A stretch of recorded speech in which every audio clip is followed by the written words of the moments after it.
In the beginning of Hidden Fortress, the first shot, for example, is the two peasants are panicked about something and everything, and you can't really see what it is.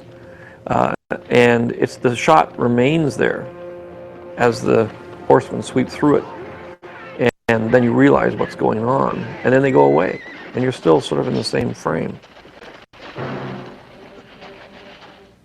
You can't help but be influenced by his use of camera. In say Hidden Fortress, when he chases them into the camp and then gets caught. If you watch the camera movement in there, and again, long lenses panning with the riders as they go into the camp, it builds an intensity until such time as suddenly it stops, and he's surrounded by all these people of the opposing side. The one thing about Hidden Fortress is it did influence me in doing Star Wars, because as I was beginning to write the screenplay and put it together, I remembered Hidden Fortress, and I remembered the one thing that really struck me about Hidden Fortress, and I was really intrigued by, was the fact that the story was told from the two lowest characters. I decided that that would be a nice way to tell a Star Wars story, which is to take the two lowliest characters, as Kurosawa did, and tell the story from their point of view, which in the Star Wars case is the two droids. And that was the strongest influence, actually. The fact that there was a princess trying to get through enemy lines and everything, I think was more of a coincidence than anything else, because in my film the princess is more a stand and fight kind of princess. And in the beginning I did have, some of the first drafts, I had a little bit more of her and a Jedi, an older Jedi, trying to escape and that sort of thing, but then it evolved eventually into the story of Luke. I mean, I think all stories have been around for a few thousand years. There's a book written and a theory among writers that there's only 32 plots, and that it's all the same 32 plots retold. And in a way, I'm not sure that's exactly true, but once you get into writing stories or reading stories or studying the whole issue of stories, you find out that most stories are repeated over and over again. In Kurosawa, it's trapped behind enemy lines, how can we escape? In the Japanese context of Hidden Fortress, we're talking about a strength of class structure that is kind of unknown in the West, and therefore her assimilating herself into the lower classes is a much bigger issue.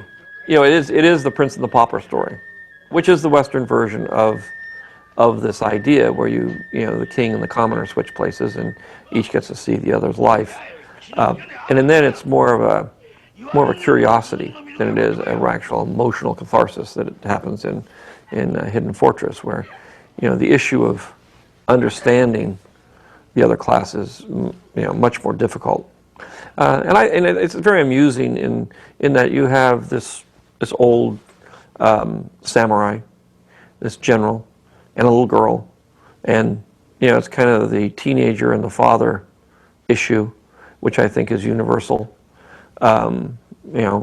Fathers always trying to deal with their young teenage girls and having about as much success as what goes on in that film.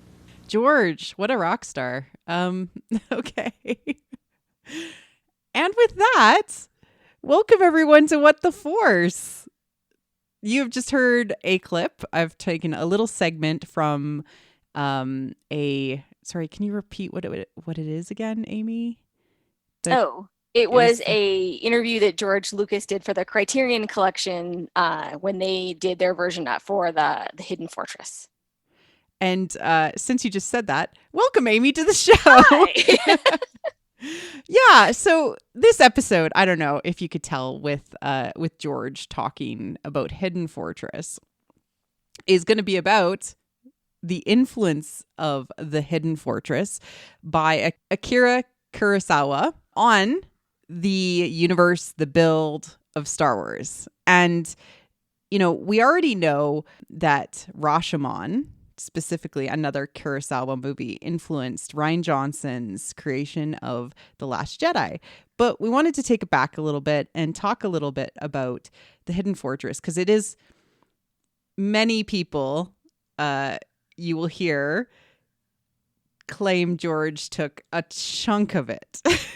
Said, hey, you know, and as you heard in his own words, he admits to being inspired by Kurosawa, and especially Hidden Fortress, in that he really, really enjoyed the lower storytelling. But we'll get into that in a little bit. But Amy, what is it about The Hidden Fortress that's so neat for you? For me, like, Star Wars was one of the first movies that I loved because I grew up with it. And because I grew up with it and was kind of like, you know, looking at this movie, hadn't seen a ton of movies since I was so young. When I became a little bit older and like started like looking at the history of like who made this movie, like all of that, it was, you know, George Lucas has always talked a lot about what movies and what TV shows and stuff like that inspired Star Wars. And so I really took that as like, okay, like this is my list of movies that I should see. Like I ended up becoming a film studies major in college, but before that, I saw a lot of movies, and a lot of the classic movies that I saw were movies that George Lucas had, you know, kind of recommended. It's like, what is the watch list? You know? I'm pretty sure that Hidden Fortress was the first Kurosawa movie I have seen. I had not seen it in a very, very long time.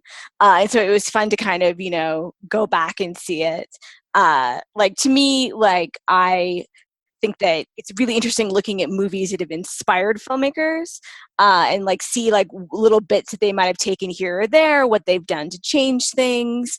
I think that in some cases people read too much. I think if you're looking at a movie thinking like, oh, like this is a movie that I've heard that, you know, inspired, you know, A New Hope or The Empire Strikes Back or whatever it is, I think that you can easily overread. But I think that there are definitely some things that are really fun and interesting about The Hidden Fortress that are very, you know, are clearly very Star Warsy.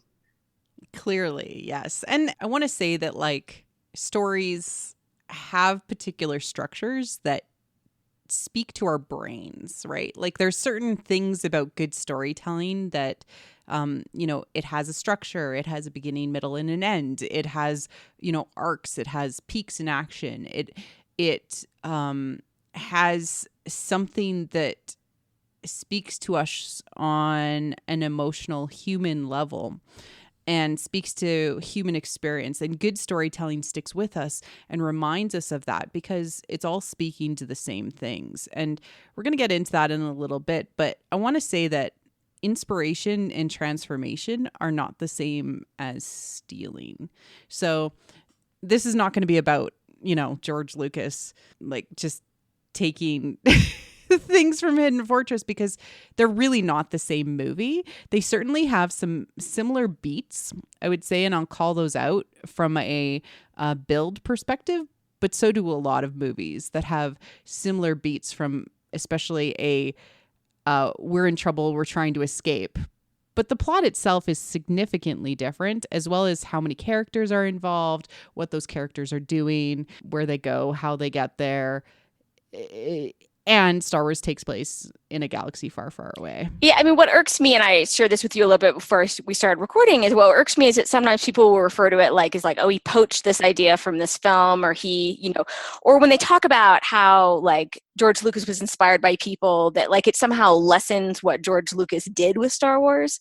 And to me, like, that's completely missing the point, because to me, like, you know, people have been telling stories for, you know, ever, and people will continue to tell stories, and there's always going to be some mirroring, some, you know, taking from this or that, and, you know, that's not bad. Like, that's good and it's interesting. And so, like, to me, I'm pleased that we're starting it off on a positive note. Like, it's not like, oh, look and see how like that wasn't an original idea by George, but more like it's fascinating to look back and see what inspired him, since Star Wars is like, you know, of this generation has inspired more filmmakers, you know, modern filmmakers, than any other, you know. Yeah, exactly. And how do you get the steps? Like, how do you learn to be a great filmmaker other than by watching previous filmmakers? It's like, how do you become a great writer without reading other writers and understanding how they structure stories and taking things and understanding, hey, they structured it in this way.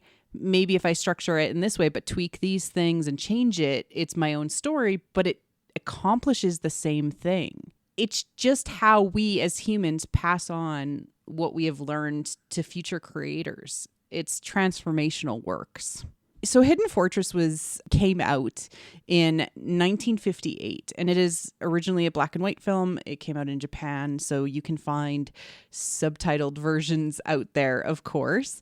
I think you can buy it like off iTunes, etc. It's out there. You can buy it on Blu-ray. You can stream it on the Criterion, which is how I saw it. Yeah. Like all of Kurosawa's, a lot of Kurosawa's films are currently on Criterion. And the original name in Japan was translated to The Three Villains of the Hidden Fortress. I didn't know that. Interesting. Yeah. And again, directed by Akira Kurosawa. There's a lot of writers actually I'm not going to try to pronounce their names because I will butcher them. But the plot basically covers the adventure of two peasants, a short peasant named Tahe and Meditashi. And there's a short peasant and a tall peasant, and they get caught up in a clan war between the Yamana clan and the Akazuki clan. I'm butchering names. Better you than me. Yeah, I apologize if you're Japanese, and we might end up just using them like their titles, like because we have a princess who has gone missing from the Akazuki clan, who has basically been decimated. And her name is Princess Yuki. She's gone missing, and these two peasants who went away to war because they had nothing else that was good for them end up kind of being caught up in the war of what's happening and ended up kind of missing it completely. That's where we start. They kind of missed the whole war. The whole battle. And part of what's really charming about these two peasants is that they're constantly bickering, like the two of them. They fight, they punch each other, they fight over gold, women, running away, getting in trouble, pushing each other towards stuff. And actually, it gets to a point where they are fighting so much that they end up getting pushed in opposite directions. And then when they're reunited, they're so happy that they've seen each other. Like they're filled with joy that they're back together because they're caught up in this like crazy whirlwind adventure.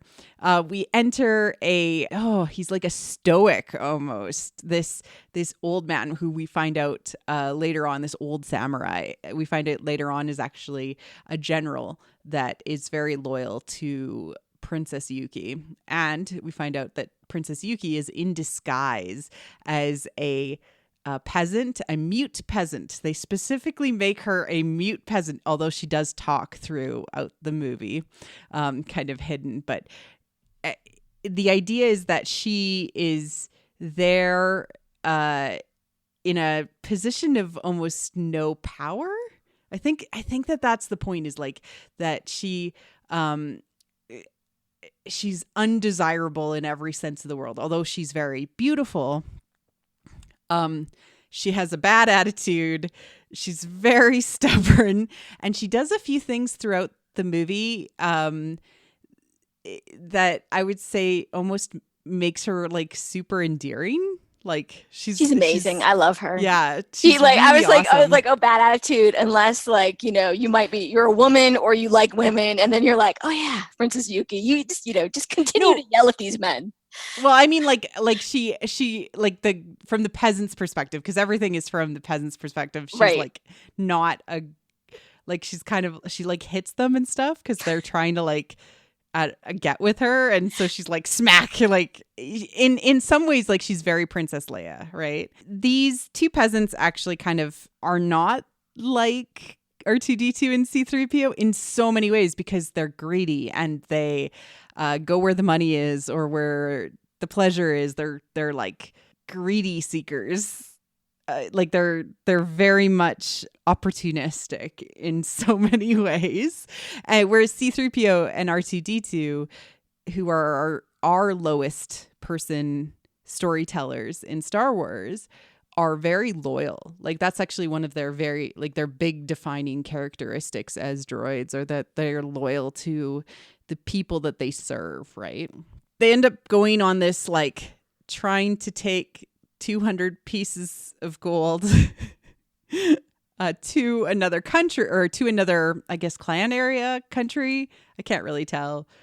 It's another area where they will be safe and be able to use that gold to, you know, save Princess Yuki's clan, people, maybe build another army and fight back. That's the whole plot. There's an evil general of the bad guys that's trying to find her and, you know, get the money back, get her back, basically, and execute her too. That's pretty key. It ends in, like, through all of the shenanigans, Princess Yuki ends up saving a slave girl. They experience the joys of living through a spiritual fire dance, which helps Princess Yuki using, in some ways, I guess, spirituality to convince the evil general that he should give up his wrong ways and live a good life. And he ends up changing sides and joining her and letting her go, which is, I don't know. I didn't remember that ending. The peasants end up being saved. They end up being treated okay by the princess in the end, let go. They can leave on their own with like a little reward, not a huge reward, but a little reward.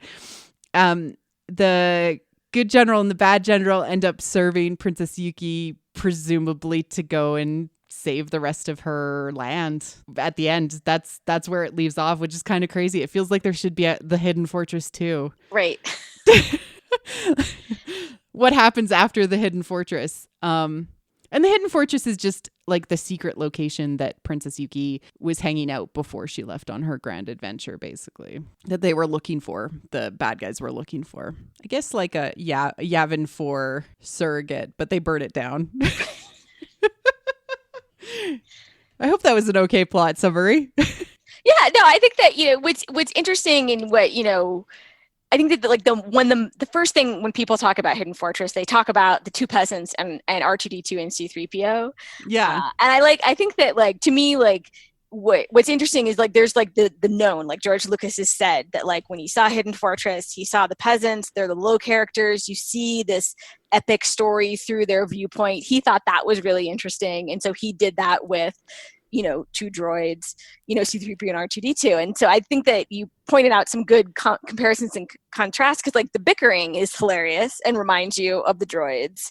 Oh yeah, and the comedy associated with that. Yeah, and I think that just, you know, overall, like the structure of the film, like having a film that is very dramatic, it's very adventurous, like there's just, you know, there's so much packed into the meaning of every moment in that film. Mm-hmm. It's important in films like that to have comic relief, I think that works. I think it really makes it more accessible to a variety of people.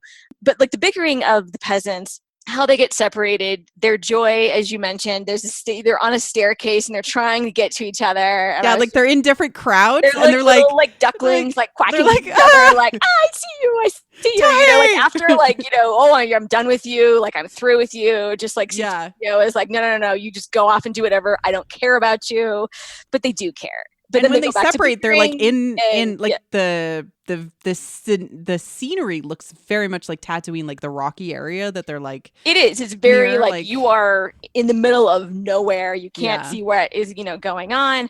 But I think the other similarity is that for the peasants and for the droids, well, I think R2 actually cares about what's going on, but like with C3PO, like I always feel like with C3PO in A New Hope, like he just wants to get out of there and just go. Yeah. Like he doesn't want anything to do with like this whole battle. Like he's just like, no. I just want an oil bath. Like that's all I want. Like just get me out of all of this. Like I don't want to fly anywhere. I don't want to like fight, you know, like just get me out of here. And the peasants are very much, you know, like that as well. They're just like, you know, like we don't even know what's going on. Like we just need to get out of here and stay off of everyone's radar. So they leave us alone. Yeah. And like you can almost hear the general's eyes rolling when they pull their garbage. Like Like, it's like, what are they doing this time? Like, and it's constantly like that. Like, the peasants cause problems for them like all the time. And it's highly entertaining. Yes, yes. And like the pace of the movie, I would say, is probably a little bit slower than Star Wars in that there's like more space for the characters to breathe, have moments. And like George has talked about how the movie itself focuses on almost less dialogue, right? Like, what do you see happening rather than necessarily what are the characters saying to each other? Right. Yeah. Telling the story through visuals is very key. Comparison wise, let's talk about Princess Yuki. So I think that Princess Yuki and Princess Leia, like, you definitely can see, like, they are princesses who are in danger, whose lives are, you know, in danger. Their homeworlds have been destroyed, but they are princesses that do not want or expect anyone to save them. And in fact, if someone tries to save them, they're going to just be like, no, like, just get out of my way. Like, I'm doing this, you know, like, and Yuki is very quick with her stick, just being like, you know, like, just smacking people around, you know, like, she's just very, very, like, you know, like, I'm in control. I don't need your help. I'm going to figure this out. And it really is like that is very Princess Leia-like, you know.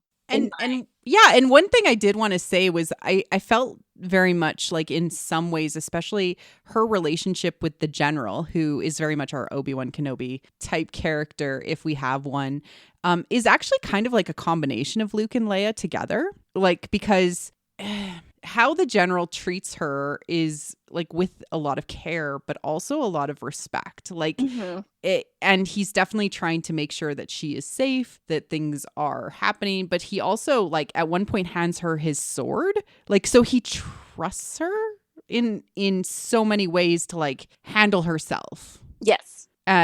Which is, I found to be really, really interesting. And like later on, when we get to, you know, her using, you know, almost her voice, her words, her experiences of there's another way, not really expecting anything, but just like, you know, hey, maybe inspiration to this bad person will change his mind, is very much like Luke in Return of the Jedi. Yeah, no, I think that she's an interesting character. And I think that what is also interesting when you're looking at Hidden Fortress is how you can pull stuff from A New Hope, but you can also pull stuff from other movies as well. Yeah. Oh, like especially how she's hidden as a peasant, very much like how we see, you know, Padme hidden as a lower form of herself. Yeah, well, and they have like a whole decoy thing where they've killed someone that looks, you know, like her to try to fool the other clan that, you know, that she has died.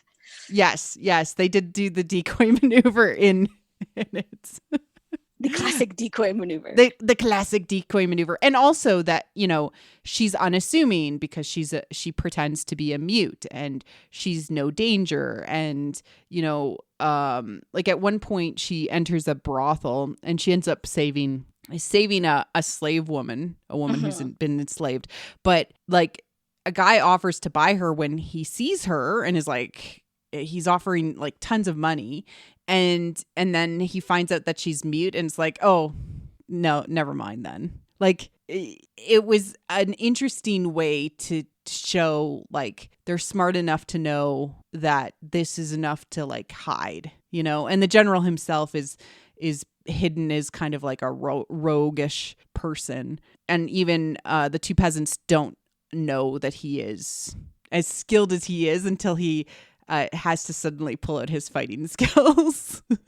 And then they're like, what the heck is going on? Although they are intimidated by his general, I would say, presence and strength and physicality and everything like that. And yeah, I mean, that's like one of the most memorable aspects of his character is just like he just immediately has this presence of like, who is that? I want to know who that is. And he's mysterious and he, you know, you want to know more about him, but you're not really sure like if he's good or if he's bad at first or like whatever. But like it really is, you know, it's interesting because he, you know, Alec Guinness brought a certain gravitas to Obi-Wan Kenobi. Like just for like who he was and the way he kind of acted, and like it is kind of a similar thing, and it's, you know, it's very, you know, interesting that actor from, you know, The Hidden Fortress was initially, you know, asked to be Obi-Wan Kenobi. Yeah. So George had considered him to be Obi-Wan Kenobi. So his name was Toshiro Mifune, and he has passed. I just checked on Wikipedia. George considered him for the role of Obi-Wan Kenobi, and I feel like that would have been a really interesting choice. And I'm almost like headcanoning like how that would have changed Star Wars. Like maybe Star Wars would have become like even more Japanese rather than British. Like there just would have been way more influence in the storytelling. Which is, it's kind of, I don't know, an interesting way to think about the world. I think this actor would have been a really interesting Obi-Wan Kenobi. Yeah, it would have been interesting to see if it would have significantly changed the role and like, like the writing, or if it just would have been a different take. Yeah.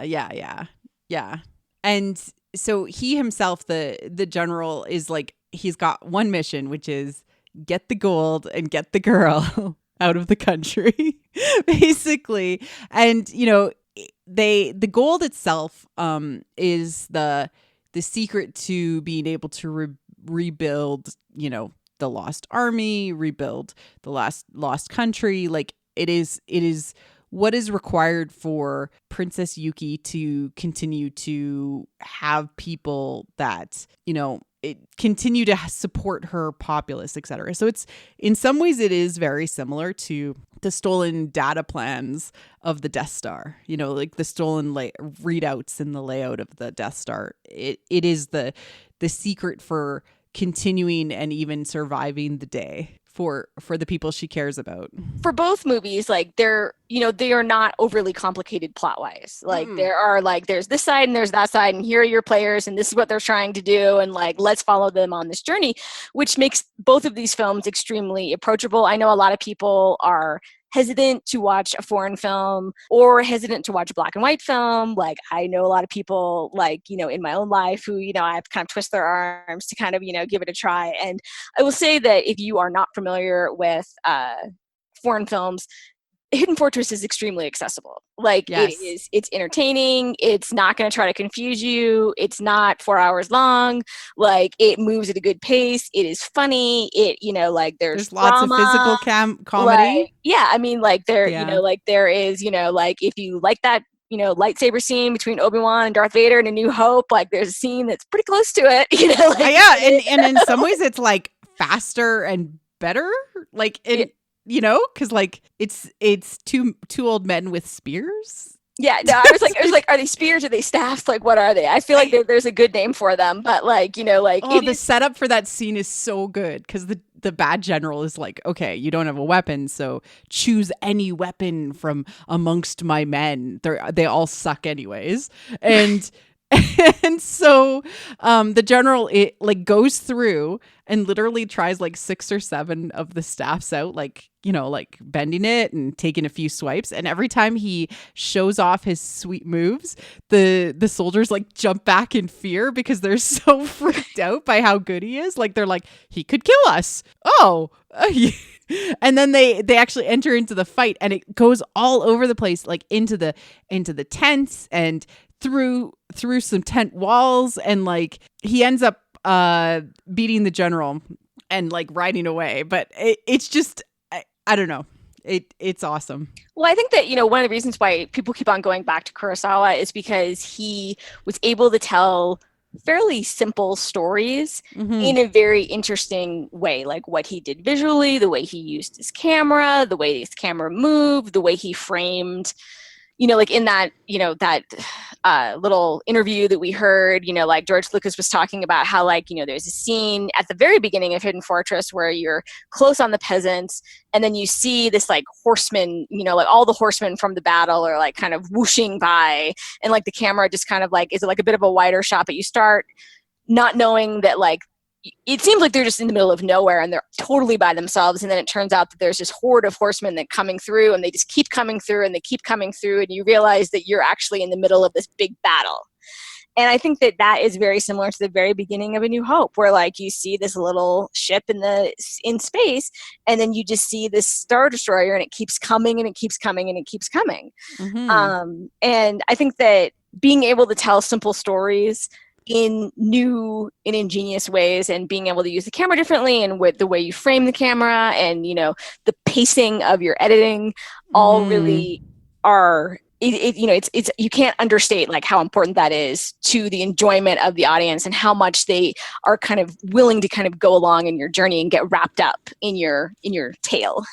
Yeah, even though the story itself, again, is not that complex, like you can literally follow it beat by beat almost and be like, okay, so it starts out here. They go to this town. They're enslaved. They escape. Like they they find the hidden fortress. They find, the princess and the general. They go along on their journey, hauling 200 pieces of gold all the way to the border. They get into several fights on the way. They escape being captured. They hide again. They attend a fire festival. Woo! like you can only almost map it out in less than a minute, but it's entertaining because of the choices of shot, the delivery of lines, the choices of, nobody is complex other than everybody is complex. Right? Like they are what they are, but because of what is being told, they end up becoming they end up having layers, even though, like, on the surface, princess, general, peasants. All right. I wanted to talk a little bit about the peasants are sort of R2-D2 and C-3PO, but in some ways they're also kind of like Chewie and Han, like, because, they're doing everything for the princess for money, right? Like, she's rich, everything that they're doing is because the general promises to split everything 3 ways with them. In the end, that doesn't happen, but that's his initial promise. At least Han and Chewie, they wouldn't have fought over the gold. They wouldn't have been like, no, this is my donkey that has the gold on it. Like, you can't. Yeah. That's one of my favorite scenes of the thing. Is like, no, I have 3 donkeys. You have 1. Like, this is mine. That is not yours. Yeah. Oh my gosh. Yeah, and I would say that it follows, and what I wanted to say about kind of the story in general is that it ends up getting almost into this fairy tale like structure that is maybe like not complex from a story perspective, but super entertaining. Like both Star Wars and The Hidden Fortress end up kind of being a fairy tale, an escape, an adventure, something where you can be like, hey, these are the heroes and they're definitely trying to win the day. And what really struck me from a theme perspective out of Hidden Fortress is that the good guys, like the general and Yuki specifically, care very much about people's lives. Like they very much are trying to get out of the country and save lives. Like especially Yuki, when she saves the slave girl, the general ends up saving the peasants multiple times throughout the movie. What do you think of that, Amy? No, I think both of them are stories that you could tell, like if you were C-3PO and telling the Ewok stories, in Endor, like they're clear and easy stories to tell where you can immediately latch on to who you like in the story and who you want to succeed. And I think that one of the things that I think that probably like the thing that people talk about when they talk about Hidden Fortress and A New Hope the most is the whole peasant droid thing. I think another of the most obvious things are the use of the wipe transitions in editing. Oh, yes. And both of those, like Kurosawa was not the first one to do a wipe transition. Like that started in the silent era. A lot of people have done it, but I think that Lucas hadn't, like no one had done it for, I think, someone's going to say this is wrong, but I feel like no one had done it in a large movie for a while, like when Lucas did it. And I think that, a wipe transition was just basically, just like seeing a black line, go left to right or like up and down, and just kind of like, it's like you're turning a page of a story. And I feel like it gives an interesting kind of storybook feel to it. It's not a realistic cut. It's not, like where you're trying to like make it seem like you're watching, something. It really kind of, it's an artificial kind of a transition that to me really does remind me of paging through a storybook, like as if you are like reading some sort of fairy tale. And I think that both of them have that kind of, it's simple, but simple can be wonderful. Like simple is memorable, like simple is comforting. And I think that both of them really do kind of, you find yourself fighting for these people, even like, like with the peasants and the droids, like sometimes you don't even know why, but they're so darn endearing. Like, that they love each other, even though they're only doing, all they're doing is bickering. You root for them as well. You root for them as well because like, that's like who, most of us are not, princesses or generals or swordsmen, we're just these people who just happen to be there, like, and you can really kind of latch on and, be like, yeah, that would be probably me. Like, maybe I want to be Princess Leia, but I'm probably on a good day R2D2. Yeah. On a good day, I'm just the one that's like standing by the sidelines, watching it all happen, going, oh my God, what is happening? I know. Please go away, stormtroopers. Yes, exactly. In the Hidden Fortress too, I wanted to say like they use the use of camera, the use of like the pans especially allows us to follow the action incredibly well. And one thing that I really noticed while watching is that Kurosawa is able to make large amounts of people exist in one shot. Like especially when the two peasants are lost and they like are in those big crowds of people like going in opposite directions. Like how many people are in that shot? It's crazy. There's like it feels like 1,000 people, and I don't know if it's that much. And like, and it's actually people. Yeah. Like they actually did it with people. But like you can see them all and they're all in there and it just feels like these masses of humanity. And at one point they're like shoved down into the lower depth of this, I guess, castle where they're trying to find all this gold.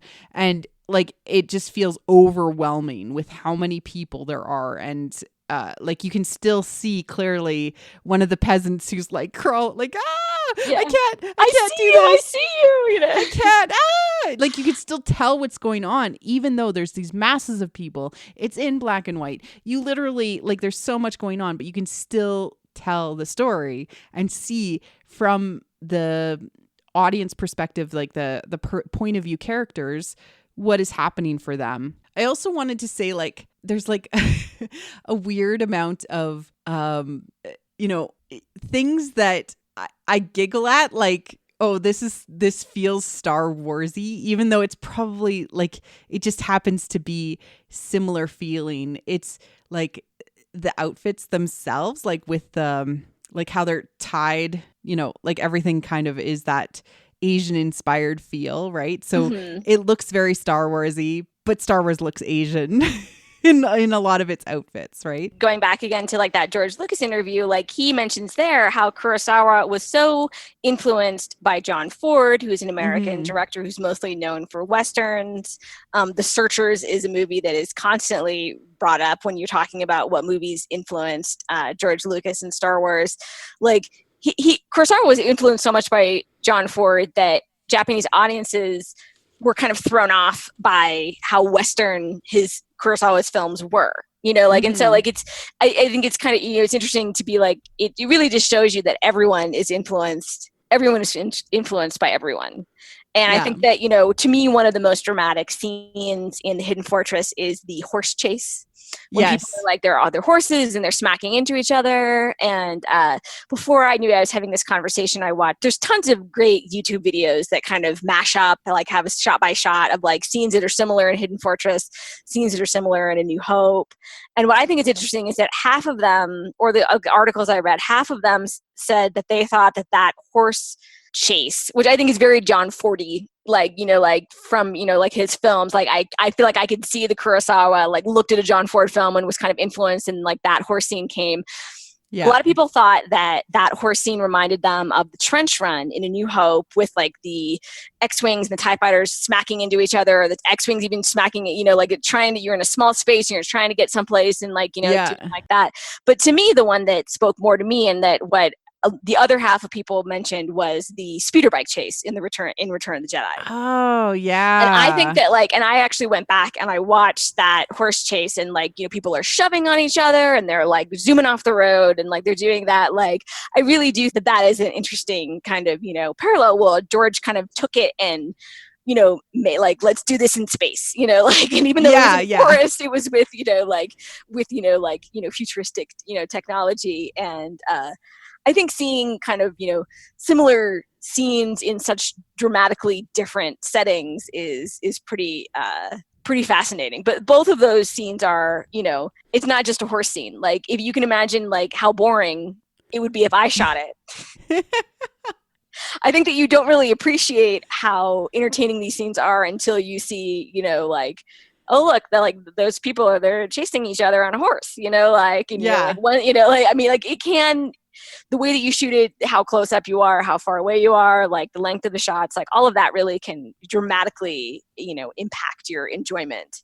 Yeah, exactly. And it can add to the overall like pace of the scene, how quickly, because as you get drawn in by especially the editing and the differences in, close up, far away, etc., like you feel more engaged because of that. I did want to talk about especially the redemption of the bad guy general at the end, because I find it so fascinating as a difference, like, say, especially from A New Hope, right? Which I would say that's kind of the biggest difference in A New Hope. They blow up the giant evil space station. Whereas, and the bad general, the Darth Vader, is, tossed off into space. Whereas in the end scene, sort of the lead up to the end scene, this is the climax of the movie, Princess Yuki, the general, and her slave girl are all captured, and she's going to be executed in the morning. The general comes in to talk to her, and she ends up singing the song, thanking the general for taking her to the fire festival, where she actually got to experience kind of life and joy in some ways, and before the end, and she's like, it's okay if I die now. And then she ends up singing the song that she learned at the fire festival, and the general, who now has like a scar across his face, walks away. And in the morning, they're on horses about to be led off to be executed or brought back to wherever they're going to go. And he changes his mind and he sings. He holds his spear and he sings the song that he learned from her that night before, and basically rescues the general and Yuki and like leads them off and follows them basically to safety. Which is especially interesting because when during the fight scene earlier, when that general lost, he was like, well, just kill me, yeah. I you're just honoring me by just leaving, like, you've got to finish it. And the other guy was like, no, and he just kind of goes off. But it's interesting that he kind of was like made that, and because the redemption is obviously Star Wars is in a lot of ways about, the redemption is, a large part of it. I feel like that's going to anger some people, even me just saying that. But not the people that listen to this podcast. I don't know. No, they're really like, Amy's talking about talking about redemption. No, but what's super fascinating about it is that the good general are, I can't even pronounce his name. It's like, but the good general refuses to kill the bad general in that fight. And yeah, he doesn't even consider it. Yeah, he doesn't even consider it. Yeah. But I think that, you don't have anyone who, you have redemption in Star Wars, but you don't have anyone who's like, no, you must kill me because of honor. Like, it's much more, that part isn't the same. But then, it is really kind of eerie, when you see this general at the end and he's got the scar across his face. He does have a bit of an old Anakin look to him. Yeah, a little bit, yeah. Which I definitely didn't remember that at all. And I was like, look at that, and now, you can't not see it, anyone who writes about it now or, does a YouTube video about it now, mentions it, because it just is, it's interesting because you're like, was this, subconsciously, something that, George Lucas, remembered and, did? Is it just a coincidence? Yeah. And, in the end, both generals are sitting with her as the two peasants are brought to them, and they reward them with a tiny bit of reward and send them on their way. Yeah. And Yuki thanks them, and the good general is like, you guys have been through a lot. I'm sorry. this has been terrible for you. And the bad general is like, yep, I'm on the good side now. Totes redeemed. And there isn't even a question about it. Like, he literally destroyed her whole clan. And now he's like, yep. I think it's just like, especially in Asian cultures, redemption is like, I changed my mind and together, like, forward from today.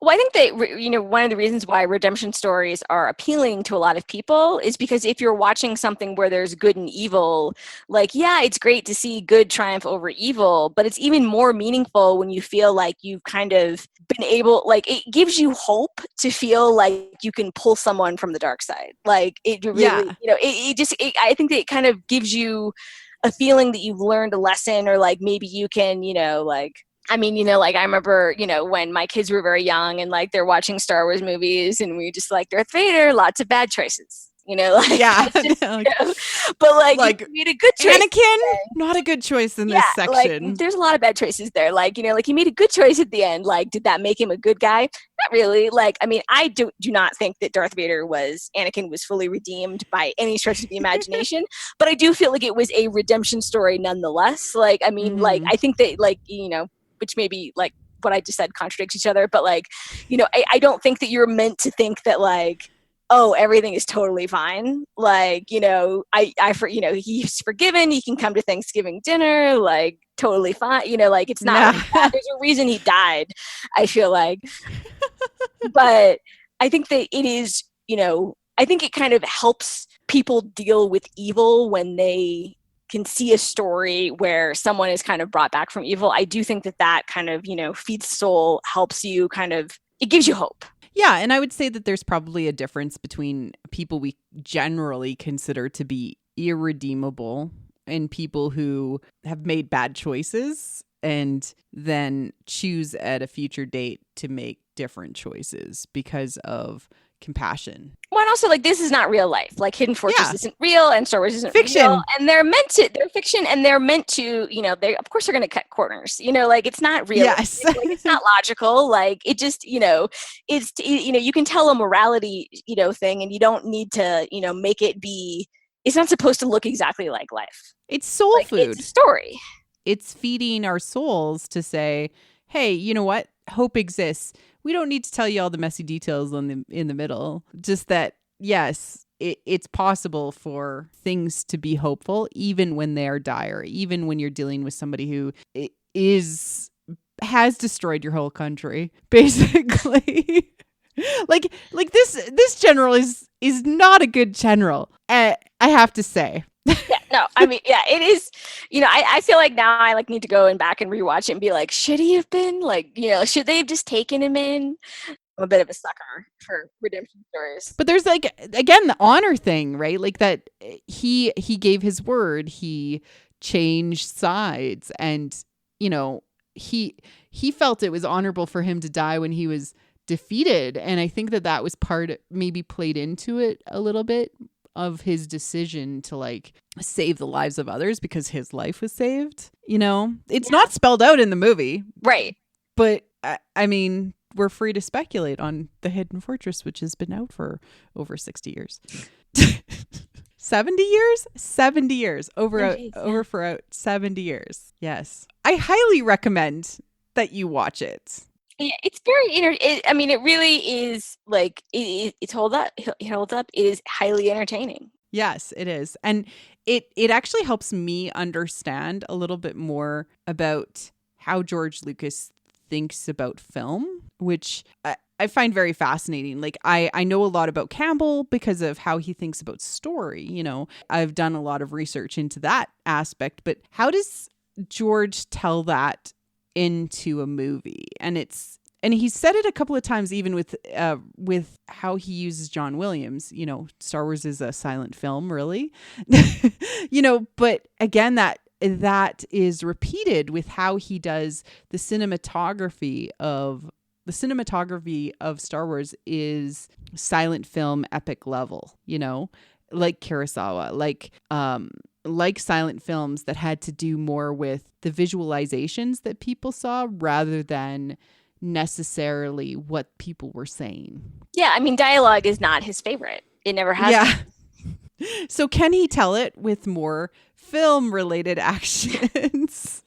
Well, it's also like, I think that, Hidden Fortress is extremely accessible. I think that, certainly other Kurosawa films like Seven Samurai and Yojimbo, Rashomon, like all of those are good ones. Going to John Ford, it really it can open up a lovely little rabbit hole of, classic cinema viewing, for people. And I think that, I am all about classic cinema. Like, I used to work as a film preservationist and archivist. And so I really think that any reason people can find to go and watch classic films is really going to make you as a film viewer not even just like educated, because that sounds like dorky and ridiculous, but like it'll just help you appreciate like why a story speaks to you.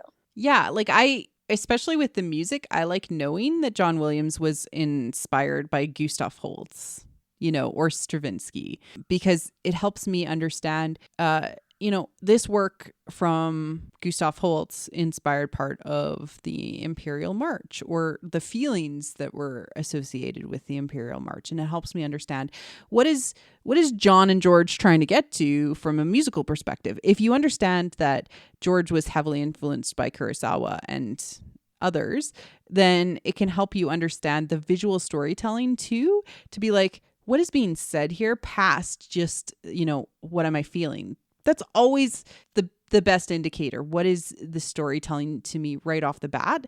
But if you want to go in deeper and be like, okay, so how did he achieve that? Why does that work? That's always the interesting thing for me.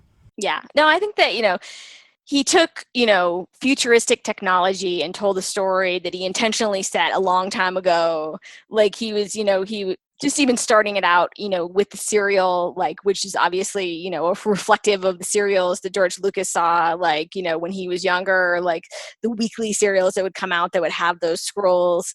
Like, I think I love how he pulled from the past and then, used futuristic technology that like didn't, exist, but then still made everything old and dirty and set like, in some long time ago. long time ago. Like, it really is an interesting kind of like a mixture, which just kind of, to me, adds to the fairy tale kind of aspect. In addition, we have space magic. Yes. Space magic is always good. Good old space magic. So, Amy, what movie should we try to watch next? Oh, well, I think that to me, one of the most interesting things looking at it is The Searchers, which is John Ford, which is have you seen The Searchers? I have not. No. Oh, no. So it's really good. But it is a movie that is about, I'm not going to say very much. I don't want to spoil it for you, but a good man who, because he's trying to find somebody, like he loses his moral compass. Like, like when someone who's good kind of gets driven crazy by like, this thing he's trying to do. I'm being extremely vague. Is it plot, film noir? No, it is a Western. Okay. And it is definitely a movie that a lot of people have talked about, especially about Anakin and like Attack of the Clones and, some interesting things there. But there's all kinds of interesting things with The Searchers. There's also a specific movie that was referenced in Vic Mahoney's mood board that we saw the pictures of. And there's a lot of thoughts that episode 9 will feel very much like a Western. So getting into that mindset might be interesting leading into December. Yeah, I haven't seen The Searchers forever. I have only like good memories of it. But it really, it's a movie about obsession and how obsession can, mess with you. That is my memory of it. I'm excited. Okay, so any last thoughts on The Hidden Fortress? I think, like you said, it's very well worth checking out. I'm going to give a plug to the Criterion streaming channel for anyone. It is available there, as well as a lot of Kurosawa's other films, if anyone's interested. She's getting no benefit. I know I'm not. I just if you love classic films, you want everyone to subscribe to the Criterion channel because you don't want it to go under like Filmstruck. I just think that people should watch it just to understand storytelling from a different angle, especially lowest two people in the story structure, especially. And if you are a storyteller yourself, it gives you a really interesting look at how to tell those stories really well, right? Because in the end, Yuki and the general end up being a little bit like archetypical. She's a princess who's in disguise. He's a general who's in disguise. But from the angle of the peasants, they end up looking very interesting and fascinating, which is a really good way to tell the story.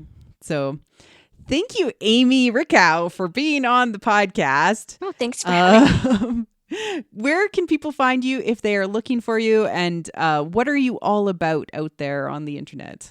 So I have a website called 365 Star Wars. It's 365starwars.com. You can find me on Twitter at Amy Rickow, AMYRICHAU. My last name's tricky. Or 365_Star Wars. And I'm writing about all kinds of stuff Star Wars, but the main thing people know about 365 Star Wars is 365 Days of Star Wars Women Project, which I am continuing throughout this year, although not daily because I'm not crazy. And I've also been doing several podcast spotlights, and I have several of those in the works. What the Force was actually just recently profiled with that, and I'm excited about that because I love Star Wars podcasters, and I think they need more attention. Thank you so much for doing a spotlight on What the Force. It was really great, and thank you again for coming on the show. Thank you. Thank you for listening to What the Force. I'm Marie-Claire Gould, your host. Our music is the What the Force theme, orchestral music by Christy Carew. We have a Patreon at patreon.com/whattheforce. We like to thank all our patrons, especially those who love What the Force: Night Huntress, In Wild Space, Susan, Kathy, and Cassandra Corvid. We are available on iTunes, Google Play, and other podcatchers, including YouTube. If you would like to support the show in other ways, please leave a 5-star review on iTunes. You can connect to us on Twitter at What the Force Show. Feel free to reach out and start a conversation. Cheers.